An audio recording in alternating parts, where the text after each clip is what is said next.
I have to say how disappointed I am that the government wasn't willing to move on the question of parity of funding. It's not just an issue for groups of families like Hillsborough, it's also an issue, as the member for Broxbourne pointed out, for individuals' families whose family members die in police custody. So this was the former group, but I wanted to make that point.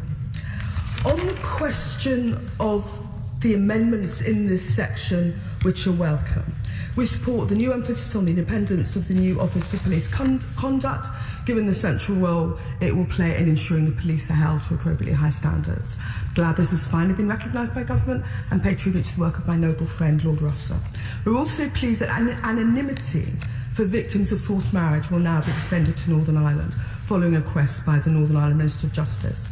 There's also a number of sensible and straightforward improvements to regulations of firearms, including a clarification of laws around antique firearms and alteration of the definition of airsoft guns.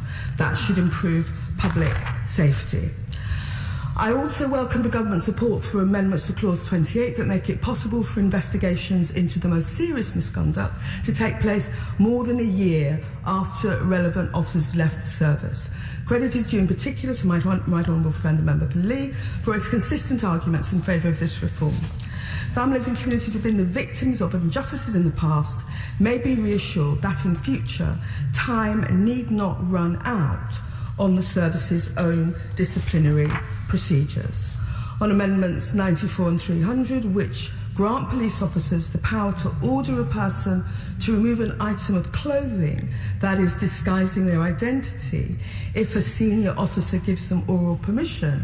This is obviously a practical measure, but we would want some reassurance that Muslim women who are simply observing their religious beliefs but get caught up in the investigation of a crime are not, this power isn't indiscriminately applied to them.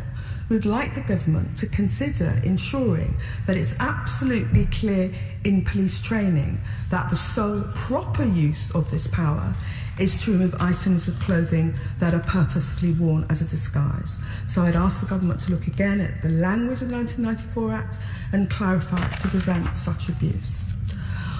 The amended bill also contains provisions to posthumously pardon the victims of unjust laws that have been subsequently repealed.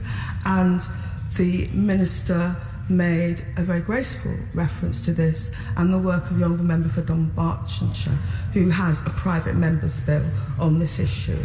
There is much to welcome in this set of amendments. My noble friends Lord Kennedy, Lord Sharkey, Baroness Williams and others played a key role in this debate.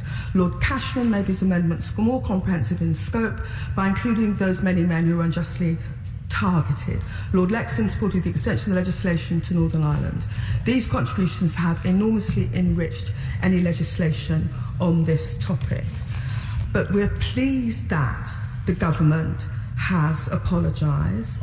We are, on this side, we support the pardons for wrongfully convicted gay men who have now died. Putting an unnecessary bureaucratic burden on victims of injustice was clearly wrong. We also praise the expertise involved in the process and in the debate. In summary, Mr. Speaker, whilst we believe the government could have gone further, particularly on this question of pardons to people who've been convicted under sexual offences legislation in the past, purely because they were actually homosexual, we do not oppose the government amendments that were laid in the other place. And in concluding, and being mindful that this is the last grouping of amendments before this bill returns to the other place, I want to pay particular tribute to the expert views that have contributed to the progress of this bill. Many retiring and serving police officers have made excellent contributions in both this place and the other, along with many learned members of the judiciary, and this is reflected in the quality of the debate.